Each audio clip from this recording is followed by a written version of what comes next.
Hello and welcome back to the Biology Domination Podcast, your daily deep dive into NEET Biology.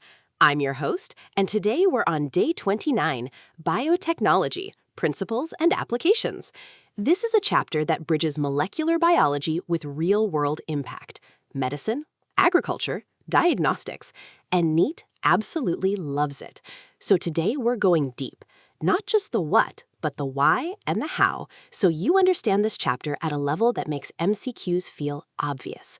Let's begin. Let's start with the foundations.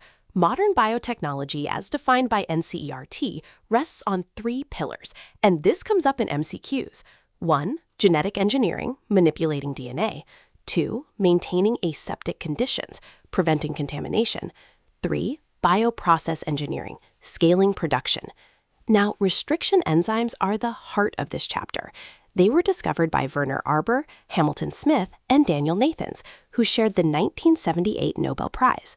The first restriction enzyme discovered was HIND-2, and it's important to know it was characterized from Haemophilus influenzae. These are the kind of details that separate 650 scores from 700 scores in NEET Biology. Let's talk vectors. This is a deep topic for a podcast discussion because students often memorize without understanding. A vector must have 3 essential features. First, an origin of replication, or ORI. This allows the vector to replicate autonomously inside the host, independent of the host's own DNA replication. Second, a selectable marker. This is typically an antibiotic resistance gene, like ampicillin or tetracycline resistance. When we insert foreign DNA into this gene, it gets disrupted, a process called insertional inactivation.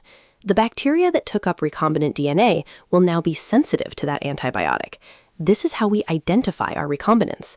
Third, cloning sites, restriction sites where we cut and insert our gene. PBR322 was the first artificial recombinant plasmid. It has both ampicillin and tetracycline resistance genes. If you insert into the tetracycline gene, the bacteria remain ampicillin resistant but become tetracycline sensitive. This logic-based question has appeared in NEET multiple times. PCR. Let's go deeper than the textbook. The reaction requires template DNA, 2 primers flanking the target sequence, Taq polymerase, all 4 DNTPs, a buffer, and magnesium ions as cofactor.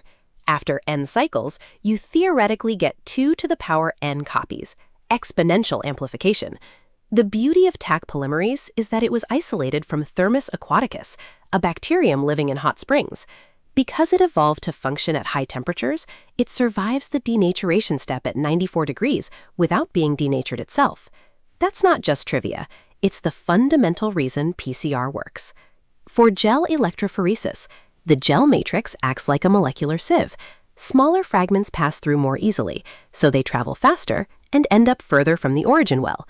The ethidium bromide intercalates between DNA bases and fluoresces under UV.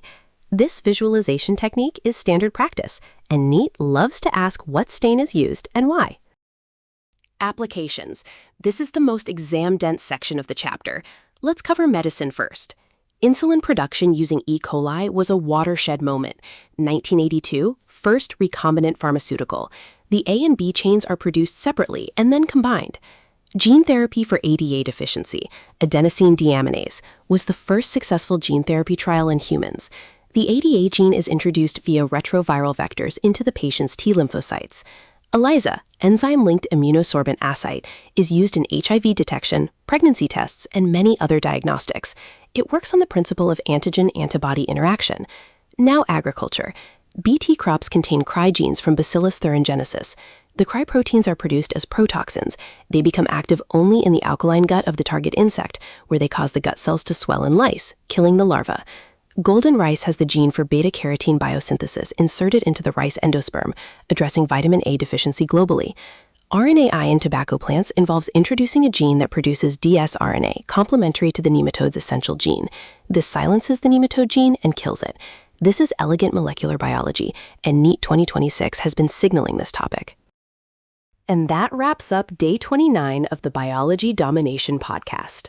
Biotechnology is a chapter where understanding the mechanism is your shortcut to the answer. Don't memorize, understand. If you know why the same restriction enzyme is used, you'll never get that MCQ wrong. If you know why Taq polymerase is thermostable, you'll recall it even under exam pressure. Tomorrow is day 30, Ecology, the grand finale of this 30-day journey. I am incredibly proud of everyone who has shown up every single day. Subscribe to this podcast, join our Telegram channel, and share this with your NEET friends.